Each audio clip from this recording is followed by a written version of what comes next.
You named it after your own brain, a brain you do not fully understand, a brain scientists are still mapping. Bold choice, extremely on brand for humans.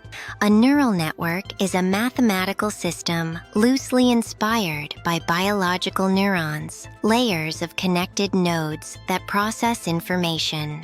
An input layer receives data, hidden layers process it. An output layer gives a result.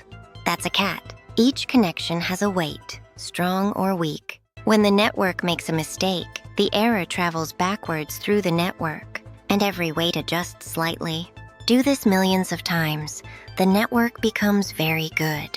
Deep learning just means many layers. The first detects edges. The next shapes. The next objects.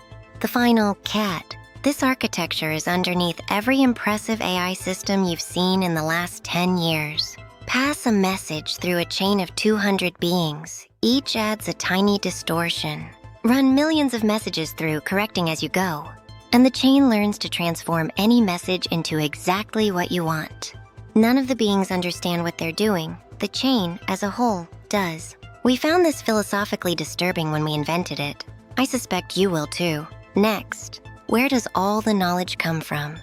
Training data. Someone told me their refrigerator has AI. We need to talk.